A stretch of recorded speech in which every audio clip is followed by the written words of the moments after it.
We know what you're doing. We are fostering a great awakening. We know the court will never bring justice. We know you control the entire government. And just as you tell us your intentions before carrying out your evil plans, we are going to let you in on a little secret. As much as you would like us to be, we are not afraid. We will not be controlled by your social conditioning.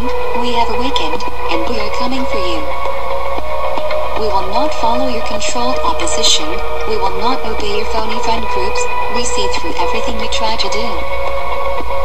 You will never achieve godhood as long as even just one of us stands up to refute your false claim to rule the masses.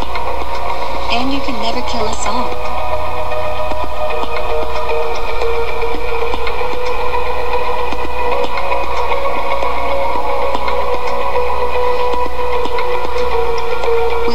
Thank all who tune in, and especially all who bring others to the network so that we can unplug them from the false reality.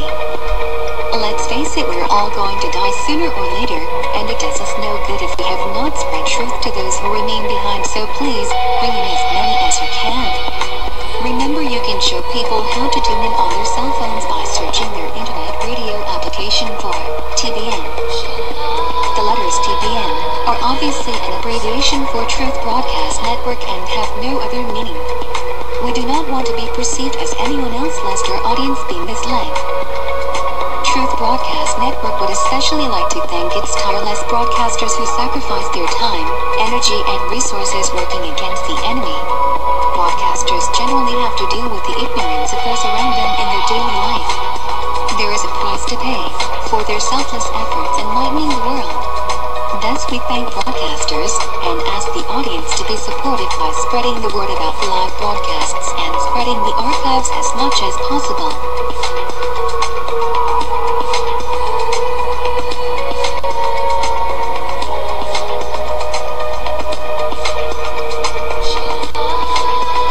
Truth Broadcast Network is not responsible for the content of independent broadcasters.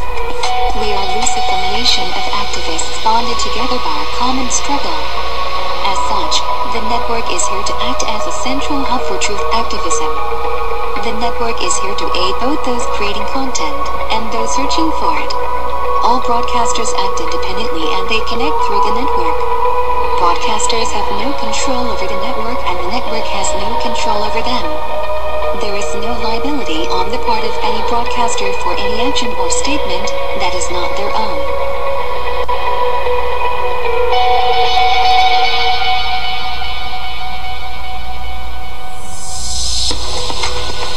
Truth Broadcast Network may contain copyrighted material, the use of which has not always been specifically authorized by the copyright owner. We make this available in our efforts to advance understanding of criminal justice, political, human rights, economic, scientific, and social justice issues. This constitutes a fair use of any such copyrighted material as provided for in Section 107 of the U.S. Copyright Law. In accordance with Title 17 U.S.C. Section 107, the material on this site is distributed without profit to those who have expressed a prior interest in receiving the information. Visiting Truth Broadcast Network or another Truth website containing material generated on or through Truth Broadcast Network constitutes expressing interest in our information. If you wish to use copyrighted material from the site for purposes of your own that go beyond fair use, you must obtain permission from the copyright owner. That said, our broadcasters want their material spread like a fucking virus. So click share, download, copy, embed, upload, do whatever it takes.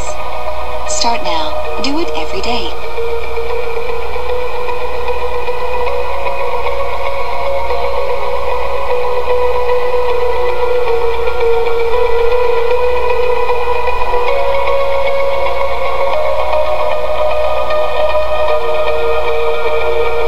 Listening to Truth Broadcast Network, where the truth will set you free.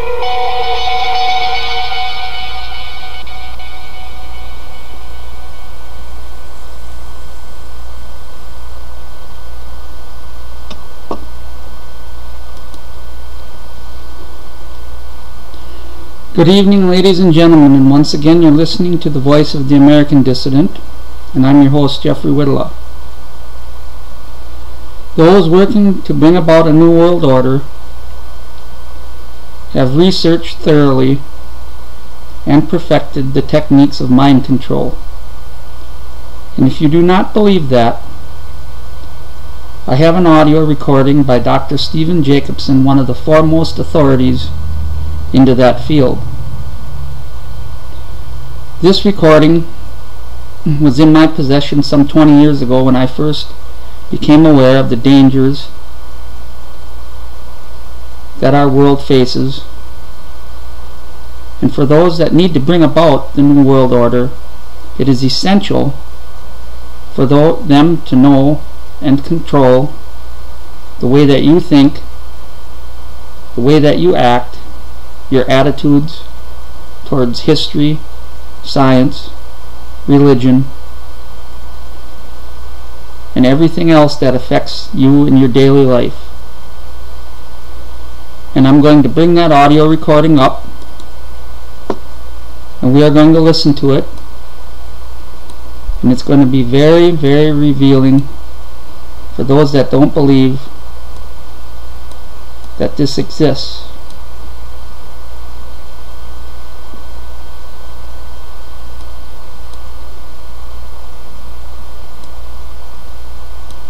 And we'll get it prepared here for everybody to listen to.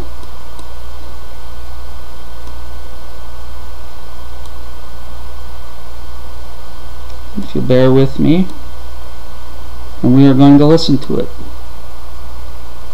And we are going to go to the screen, and I will play it.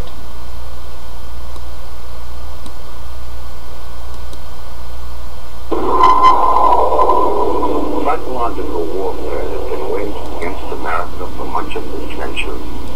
This war for the mind of the public has been facilitated by the emergence of mass media and the transformation of American education by behavioral psychologists.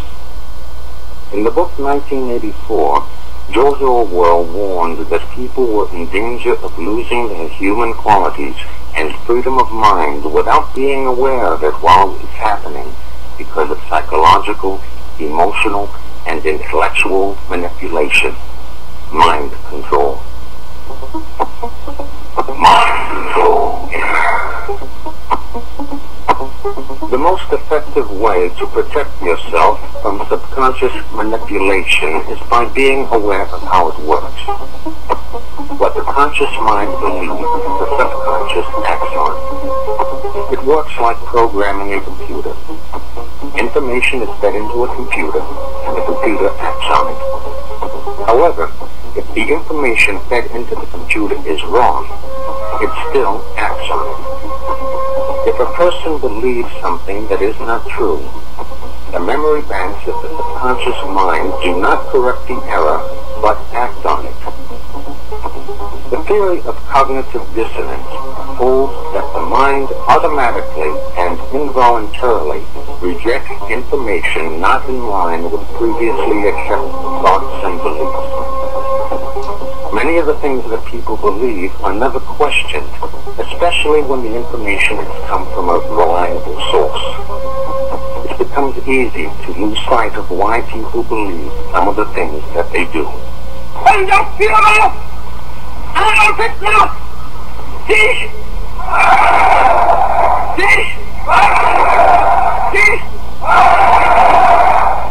People can be led to believe something that is not true when that information is carefully timed and presented by an accepted and respected authority.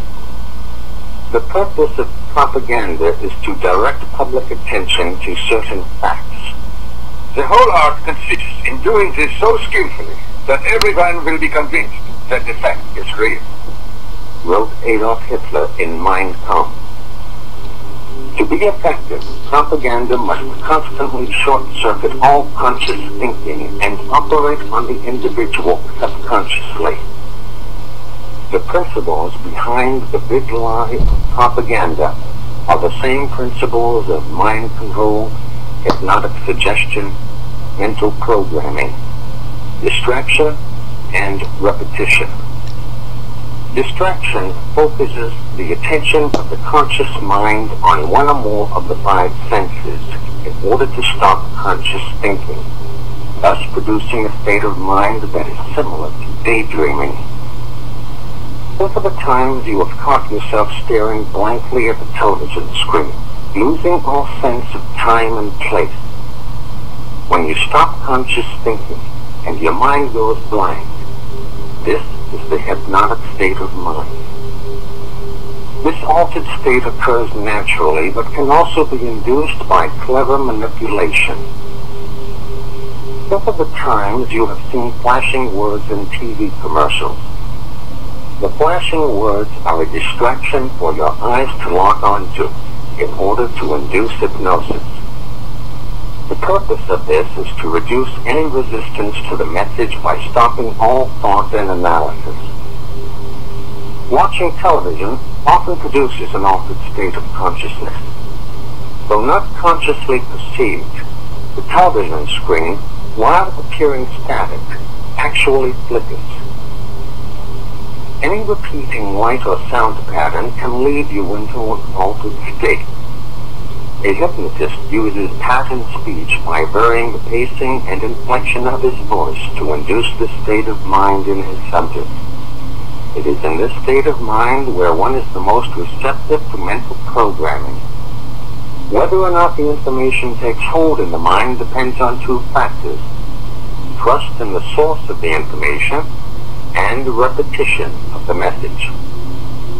Trust in the source of the information induces acceptance of the message as true, even if it is not understood. Repetition of the message embeds it in the subconscious so that acceptance of its truth and accuracy becomes a conditioned response. Thus, this information will be accepted as true without thinking about it whenever it is presented again. Subliminal perception is the process whereby you receive and respond to visual and sound information without being aware of it.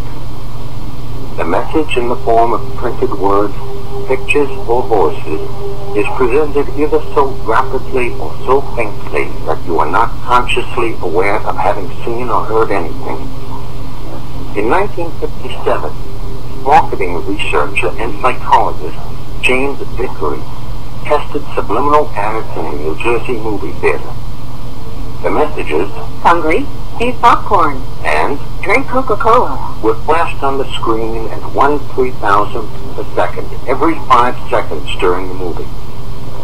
Sales increased for popcorn and Coca-Cola. Every major advertising agency in North America has sponsored extensive research into subliminal perception.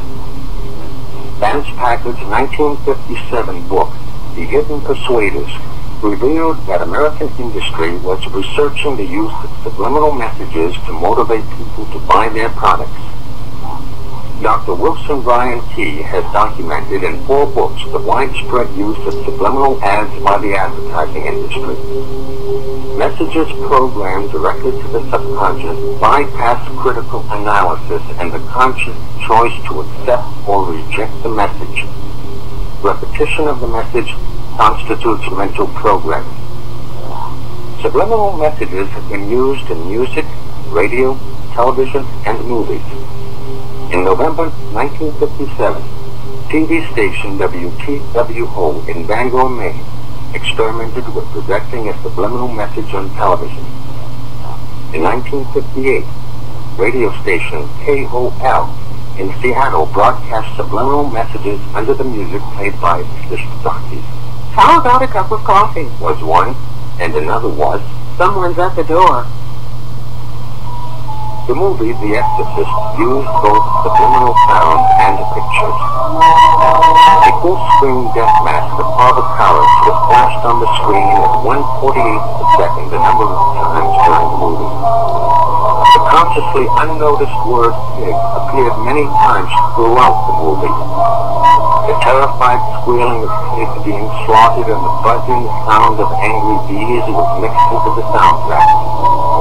Laboratory experiments show that people will react to certain words, pictures, and sounds with racing pulse, faster breathing, sweating palms, and other indications of heightened emotion. People actually fainted in response to this movie. Many became nauseous, and many had nightmares. William Peter Blatty, the author of the novel and producer of the movie, was a CIA operative who served as the policy branch chief of the Psychological Warfare Division of the United States Air Force. Ladies and gentlemen, I have a grave announcement to make. Incredible as it may seem, both the observations of science and the evidence of our eyes lead to the inescapable assumptions that those strange beings who landed in the Jersey farmlands tonight are the vanguard of an invading army from the planet Mars. On October 30th, 1938, thousands of people fled from a crisis that had no existence except in their imaginations. A radio broadcast of a dramatization of H.G. Wells' War of the Worlds led thousands of listeners to believe that the planet Earth had been invaded by Martians. The 1983 TV movie Special Bulletin about terrorists exploding an atomic bomb in Charleston, South Carolina, prompted numerous calls to stations across America from people who wanted to know if it was real. In both instances, despite disclaimers, people thought they were listening to an authentic newscast. Think for a moment about the way newscasters speak, and you will realize that they all talk the same way, regardless of their ethnic background. Whether they be black, white, Hispanic, or Oriental, with few exceptions, they all sound alike. The pattern speech of a newscaster is similar to that of a hypnotist. The eye contact made with the viewer is also used by the hypnotist. Emotions can be stirred, attitudes and states of mind revealed by nuances of tone and variation in vocal quality. The camera can reveal the smallest movements of the most subtle change of expression and give it significance and definition.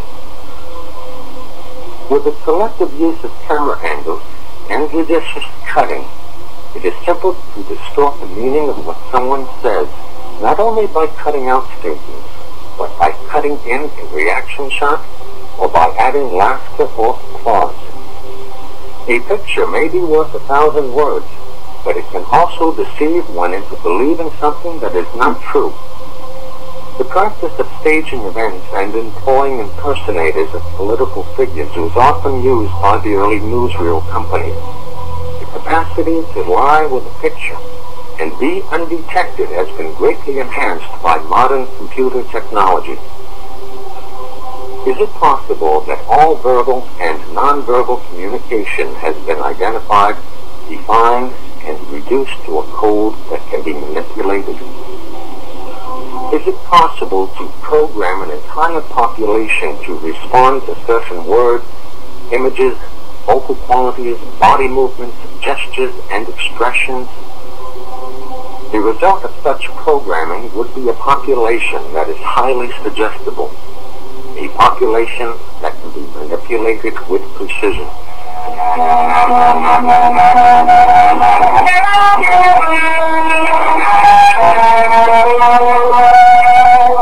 60s rock superstar Jimi Hendrix said, "You can hypnotize people with music. And when you get them at their weakest point, you can teach it to their conscious, whatever you want to say." The power of music has been recognized throughout history. Plato and Aristotle believed that people could be controlled by music. Music affects the emotions, the mind, and the body. Sound causes changes in body chemistry, blood pressure, breathing, and digestion. Fast music will speed up the nervous system, while slow music will slow it down. The entire body is sensitive to sound. Low tones will vibrate in the lower parts of the body, and high tones will vibrate in the higher portions and on into the head. Even sounds that cannot be heard affect you. Low-frequency infrasonic sounds affect the internal organs and can cause headaches, nausea, dizziness, and fatigue. Much of today's popular rock music is built around a heavy bass pattern louder than the melody.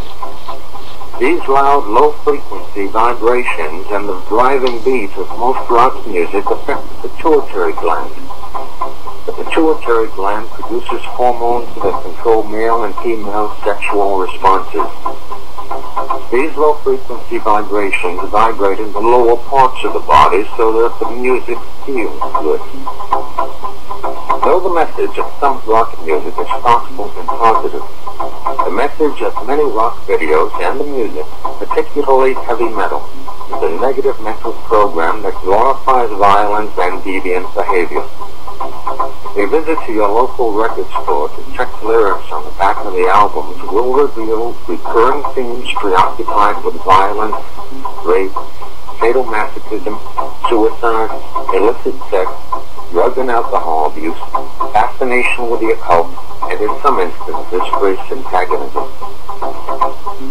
Backward masking, where a message is spoken or sung that intentionally means something else when played backwards, has been used in some rock music since the Beatles first used the technique. The subconscious can decode and read messages spoken or sung backwards. When played backwards, the song Miss Me Blind by Culture Club repeats the message, be in sin when you're not, over and over again. First, listen to the music that's played forward.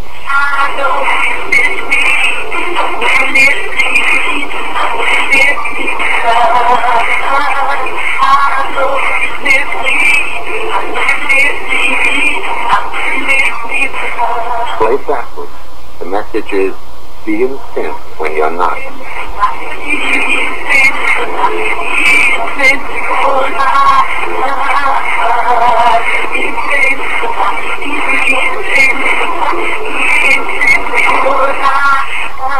The use of backward masking may be far more extensive than anyone suspects. There are literally hundreds of examples and a disturbing proliferation of satanic messages. For example, from the album Raising Hell by Run DMC, listen to the music that played forward.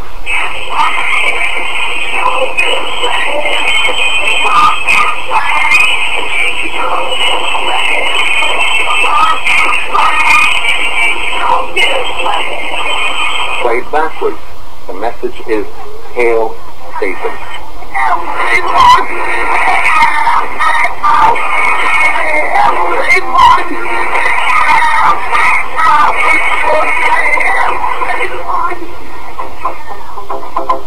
It is important to note that the lyrics of many rock songs are not clearly distinguishable consciously. When you do not hear the message clearly, you cannot make the conscious choice to accept or reject it.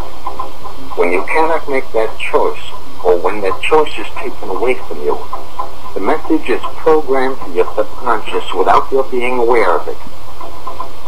The repeating beat of the music is a distraction for the conscious mind to lock onto in order to stop conscious thinking, thus causing the hypnotic state of mind, a state of mind that is similar to daydreaming. Repetition of the message constitutes mental programming. In time, the effects of this kind of programming will appear. These effects can be physical, psychological, and emotional.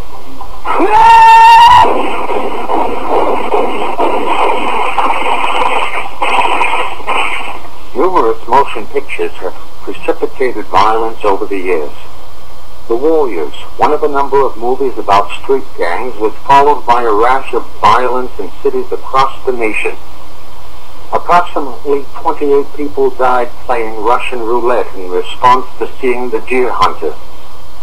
The press reported that John Hinckley Jr. told his attorneys that the idea to assassinate President Reagan came to him after seeing the movie Taxi Driver. A report released in 1982 by the National Institute of Mental Health said, violence on television does lead to aggressive behavior by children and teenagers who watch the program. Dr. Thomas Narute from the U.S. Naval Hospital at NATO headquarters in Naples investigated the use of film to train servicemen who were not inclined to kill to be able to do so. Films were screened which showed people being maimed or killed violently to desensitize the men to those acts. A progressively more graphic depiction of violence in movies, television, and music desensitizes people, especially young people, to real-life violence and increases tension, anxiety, and fear among older people who perceive increasing lawlessness and the breakdown of society. A University of Massachusetts study of crime programs on television reveals that law enforcement officers are often shown breaking and entering illegally, failing to inform suspects of their rights, terrorizing and coercing witnesses, and accepting bribes. Constitutional guarantees are regarded as bothersome technicalities that hinder the police in the performance of their duties. Professors Catch and Ahrens, who conducted the study, said, "Police shows seem to reduce the ordinary citizen's awareness of constitutional rights and responsibilities. Many people engrossed in the drama of rapid-fire action or preoccupied with violence fail even to notice blatant police state tactics." The Supreme Court has consistently expanded police powers and governmental authority while curtailing individual rights, thus enacting into law principles much like those presented on TV crime programming. The relationship between the increase in crime and the decrease in individual rights is a classic example of the Hegelian principle of bringing about change in a three-step process. The first step is to create a problem. The problem in this case is the increase in crime brought about in part by mass media programming of criminal behavior, making violence an acceptable means of problem solving, especially among young people. The second step is to create opposition to the problem. In other words, create anxiety and fear in the public so that people demand that something be done about it. The third step is to offer the solution to the problem that may entail a restriction of individual rights or some other predetermined goal, thus bringing about change that would have been impossible to impose on people without proper psychological conditioning. By causing emotional stress and mental confusion, judgment is impaired and suggestibility increased.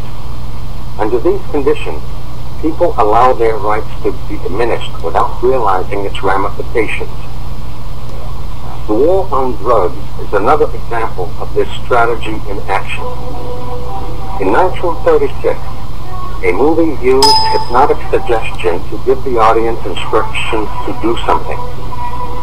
That movie was Reefer Madness. This movie used hypnotic techniques to both encourage marijuana use and promote anti-marijuana legislation.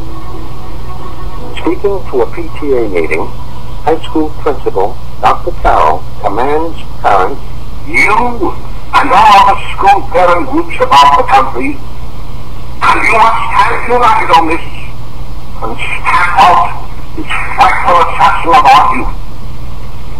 You can do it by bringing about compulsory education on the subject of narcotics in general, but red marijuana in particular. That is the purpose of this meeting, ladies and gentlemen, to lay the foundation for a nationwide campaign by you to demand by law such compulsory education." This is the end of side one. Turn over the tape for the continuation of Mind Control in America. Mind experiment. The white sheet of paper prominent in the middle of the screen is a distraction for the eyes to lock onto in order to cause the hypnotic state of mind while information is programmed to the audience verbally. Dr. Carroll delivers his lines with a hypnotic rhythm that is punctuated by changes in pacing, volume, and tone, just like a hypnotist. He speaks with authority and looks into the camera and into the eyes of the audience. Both are hypnotic techniques. Picture yourself in a movie theater. Now imagine a huge face on the screen staring at you. The stated intent of reefer madness was to stamp out the menace of marijuana because it leads to, quote, acts of shocking violence ending often in incurable insanity, end quote. In contrast, young people are shown having a good time smoking marijuana, dancing, kissing, and retreating to the bedroom. By showing young people having a good time smoking marijuana, reefer madness encouraged young people to at least try it. By telling the story of normal kids going berserk because of marijuana, reefer madness scared older people into demanding that something be done. This movie was part of a well-orchestrated propaganda campaign that included newspapers, magazines, and radio. In 1937, about a year after the release of the movie, the Marijuana Tax Act was signed into law, with the major effect being to drive prices up for marijuana to make its cultivation and distribution profitable.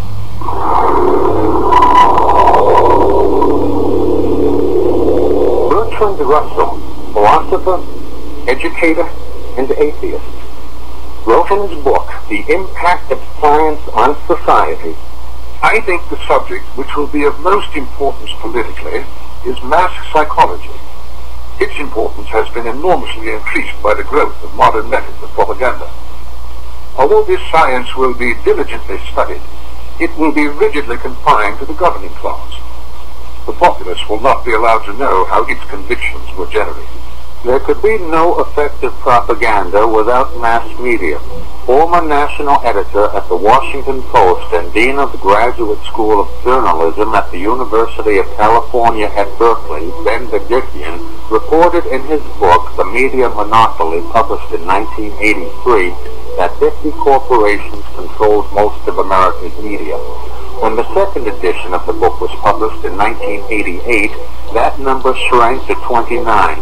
In the third edition, published in 1990, the number shrank further to 26.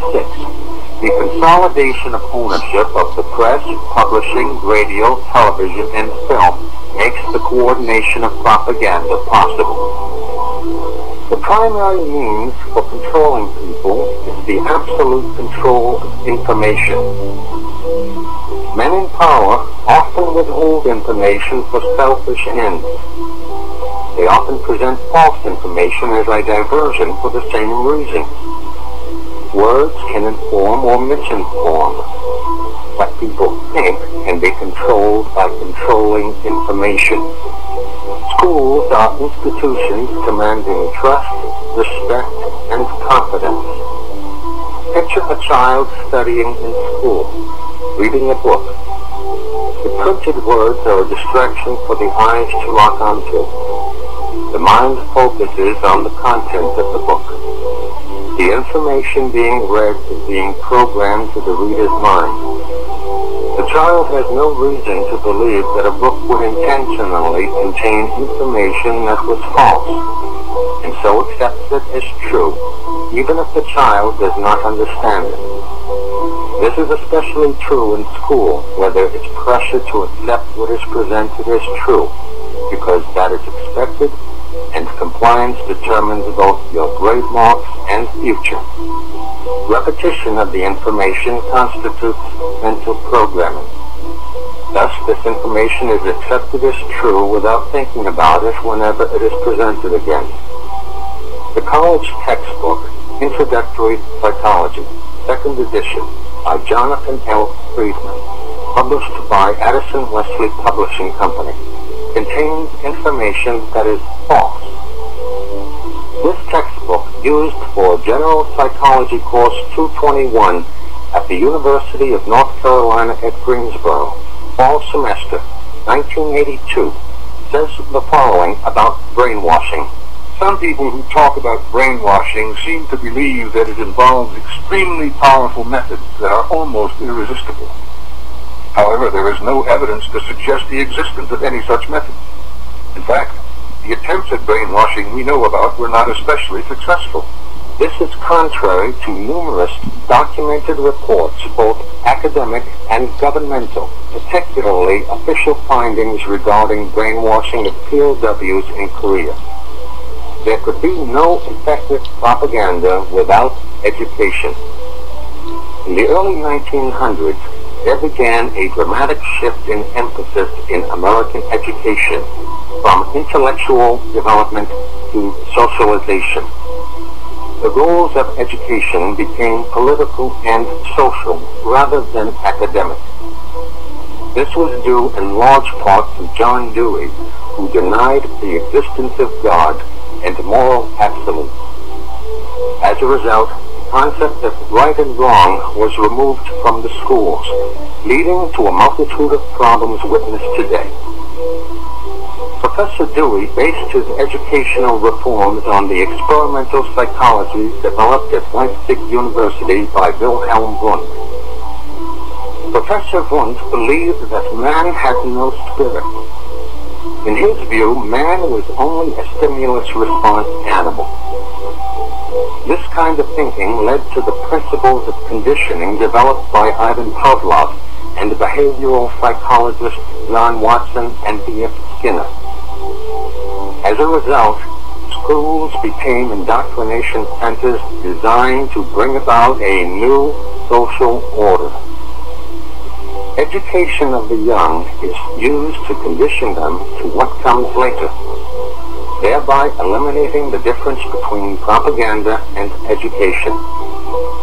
The mind is conditioned with vast amounts of information disguised as facts and knowledge and dispensed for ulterior motives. According to the minute books of the Carnegie Endowment for International Peace, the Carnegie Endowment, the Ford Foundation, the Guggenheim Foundation, and the Rockefeller Foundation worked in harmony for the control of education in America. The key to their plan to bring about social change was to alter the teaching of American history.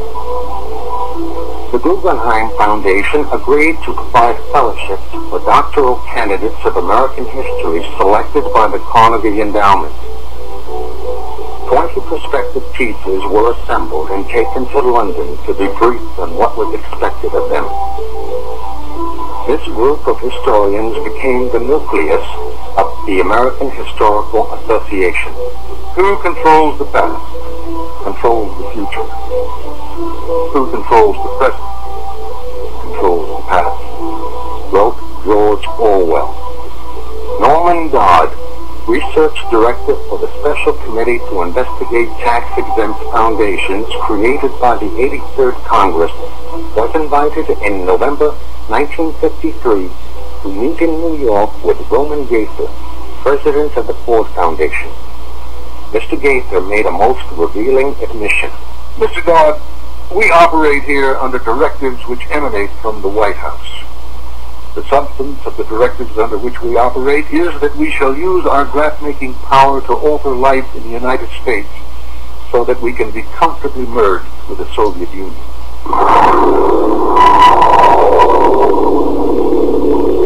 In his book, Brainwashing in the High Schools, Professor E. Merrill Root examines 11 history textbooks used in the Evanston Township High School in Evanston, Illinois from 1950 to 1952. None of these textbooks makes it clear that the government of the United States is not a democracy but a republic. The Founding Fathers defined the form of government they established as a constitutional republic. Not one of these textbooks lists the word republic in its index. The essence of psychological warfare is to confuse the meaning of words and infiltrate the mind with conflicting concepts. These textbooks interpret American history primarily as a class conflict between the rich and the poor, a Marxist doctrine. A trend shared by each of the textbooks reviewed was advocacy of a world government. And these textbooks are typical of the approved history taught in schools over the past 40 years.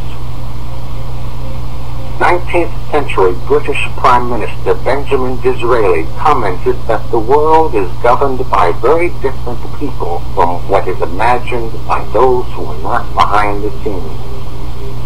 Political and economic power is concentrated in the hands of a ruling elite that controls the banks, large corporations, major communications media, influential foundations. In fact, their power encompasses all segments of society.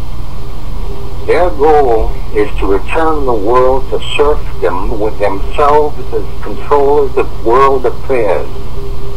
Founded in 1921, the Council of Foreign Relations, located in New York City, is the American branch of a society that originated in England and is a key link between the ruling elite and the federal government. The Council has been called the Establishment, the Invisible Government, and the Rockefeller Foreign Office. Council members have held and continue to hold key government positions.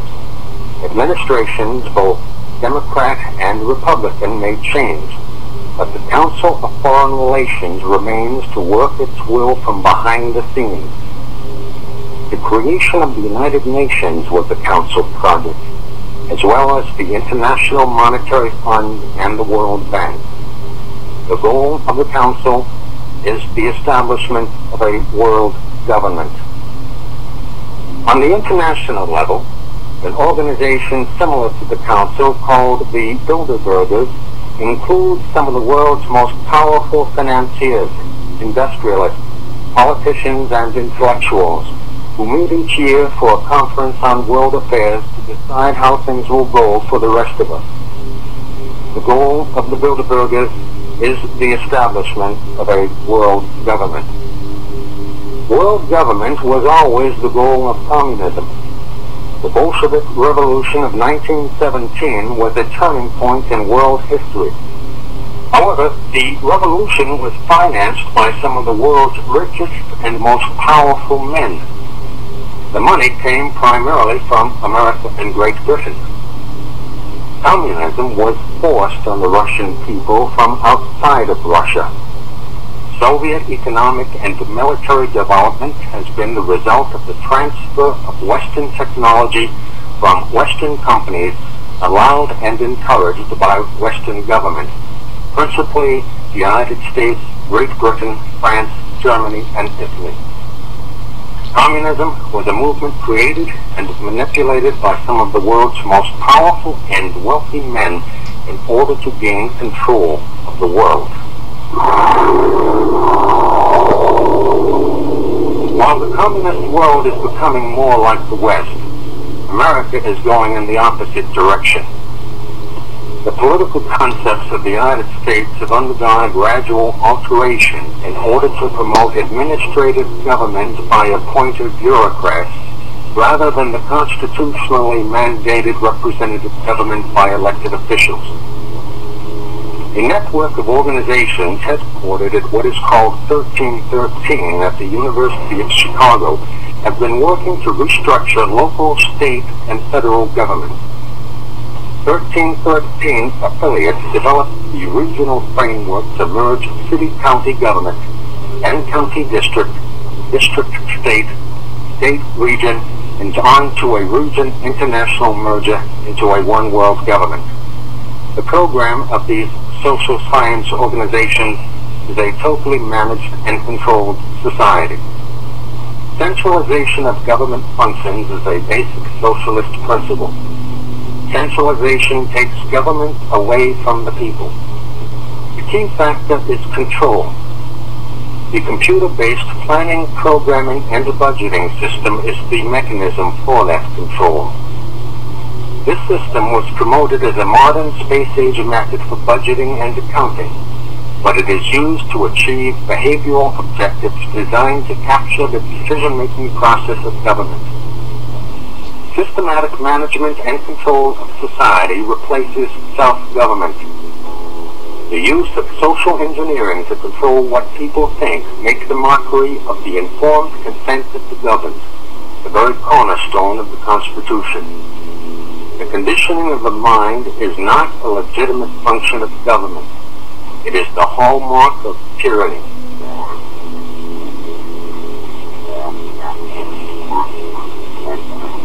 The dramatic events taking place in the Soviet Union and Eastern Europe are part of a carefully orchestrated propaganda campaign designed to condition the people of the world to accept the eventual merging of East and West into a one-world super-state. The one-world government means the loss of national sovereignty for the United States. All areas of our culture have been corrupted in order to promote this program, and psychological warfare is being waged against the public to accept it, and even demand some of the changes necessary to bring about a new dark age on this planet.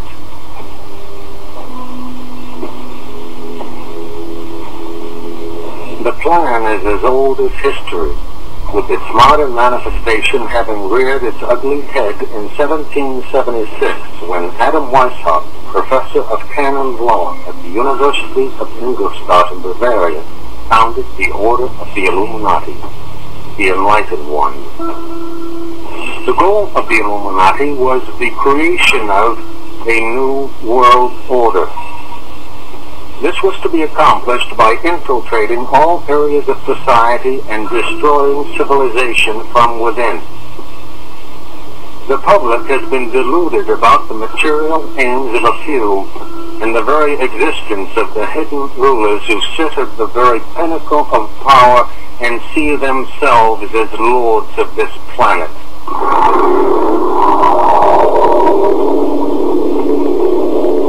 The purpose of government is inexorably tied to the purpose of life. The sum of good government is knowledge of the purpose of life and the administration of society towards that goal. If the men in leadership positions in the world do not know the objective of life, then they are not capable of administering a peaceful society. If, however, they do know, then what we see happening in the world is the deliberate attempt to undermine the primary objective of life.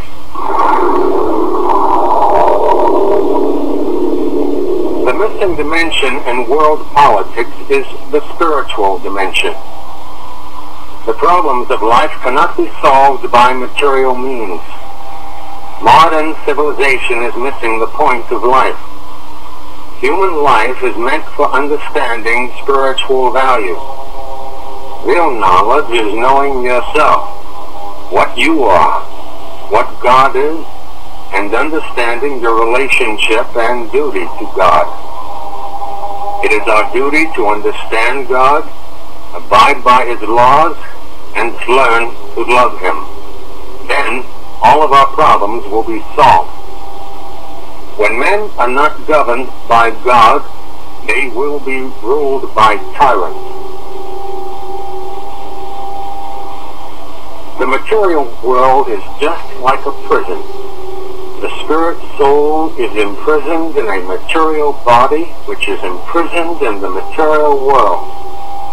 We do not belong in this material world. We are spirit souls and belong to the spiritual world. Modern civilization is wrongly directed to the fulfillment of sense gratification, the basis of material life and a barrier to spiritual realization. The demonic believe that the enjoyment of the senses is the ultimate goal of life. However, it is not possible to become peaceful and happy in the attempt to gratify the temporary senses. The result is usually the opposite. A materialistic culture based on sense gratification agitates the mind and senses. Unless one controls the mind and senses, one cannot make any spiritual advancement. The great sages of all bona fide religions were completely free of material attachments, because they knew that spirit is permanent while matter is temporary. Our present culture would have us debase ourselves and become more and more entangled in materialism, so that the path to the spiritual world as blood. The demonic wish to make this planet a closed system where it cannot function for the purpose it was intended. The material world was created to give man the opportunity to purify himself of his material consciousness. For the aim of life is to go back home, back to God. The demonic cannot go back home until they rid themselves of their demonic mentality, and so they wish to make it impossible for anyone else to return home. This is the ultimate goal of psychological warfare, to entangle man in materialism so that he cannot return home, back to the Supreme Lord.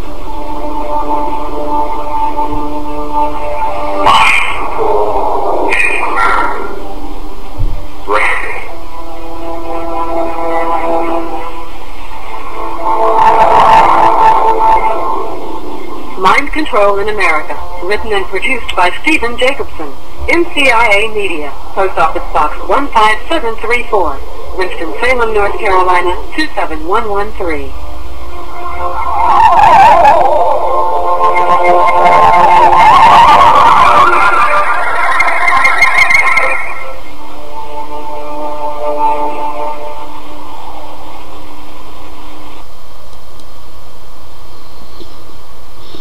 I hope, ladies and gentlemen, tonight that you found this audio recording to be very revealing. One thing that struck me, and that should strike you, is one of his statements. If men will not be governed by God, they will be ruled by tyrants. And if you still do not believe that it is possible for the government to control your mind and how you think, I possess a complete congressional testimony in original form of the MK Ultra program that was started long ago by the Central Intelligence Agency. All these mass shootings that you're seeing across the United States, as a matter of fact, there was one the other day, are the result of these programs. And in a future broadcast, which I will probably do next week so we can continue this, I will be covering the congressional testimony on MK Ultra. There is also a couple of books that were written on the very same subject. One is called Journey into Madness, and the other one is called Operation Mind Control. You see that everything that goes on in the truth movement, this broadcast and many others, is based upon documented facts. We do not deal in conjecture. We do not deal in half-truths. We bring you the truth. Those that are working to bring about the New World Order control the mass media, they control the radio, they control the television, and they're trying to gain enough power so they can control the internet, and their goal is to shut down broadcasts like this and other broadcasts from bringing you the truth.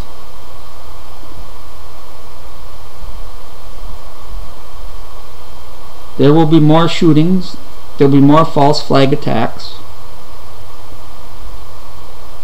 there will be more rumors and innuendo, and it's all a result of a carefully controlled plan to manipulate the way you think, to manipulate your mind. I will also be doing a study with all of you from a book, America's Secret Establishment, An Introduction to the Order of the Skull and Bones, which was written by Anthony Sutton. And in that book he reveals how the order which is the Illuminati, is able to take control over the education field, the scientific field, the entertainment field, to control your mind. There is a plethora of movies that are based upon the occult, that are based upon futuristic events. Some of you know these quite well. One is Matrix. You go back further, one is The Running Man, which is an interesting movie starring Arnold Schwarzenegger, and it was written and based upon a book by Stephen King. None of these futuristic movies ever show America or the world having a bright future. They're all a dark future where there's a hidden element that controls all aspects of society. The economy isn't good, people are downtrodden, and it's a result of how you think and how you act. As I've said on other broadcasts, we have a choice. We know which direction that we should be going. Either we go down a path to where we do seek God, as mentioned in this audio broadcast, or we go down a dark path to total serfdom, total slavery, and total misery.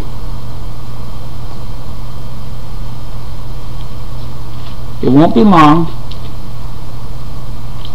before they're able to complete their plans for a world government. I believe that we have perhaps 1 to 5 years left. They need to create the North American Union. They need to collapse the economy. They need to reintroduce or introduce brand new currencies so they can amalgamate the financial systems of the world. And I've looked up some information today on the internet, and the technology that is out there already is just absolutely unbelievable what they're able to do. In future broadcasts we're going to be talking about some of this, the RFID chips, implantable biochips, where you're able to use your hand as your bank account. You see, all of this is real, America. All of this is real. It's happening. They're going to do this. And the goal of my broadcast and the network that I'm on is to bring you the truth, to awaken you to the perils that we're in. And we don't have much time left. Hopefully, if some of the ideas of a fellow friend of mine come to fruition, we may have one shot of beating them. If we are able to bring the truth to a good number of people, we can foster a great awakening in the world. And then, and only then, will our minds be free. Good night, and we'll see you again.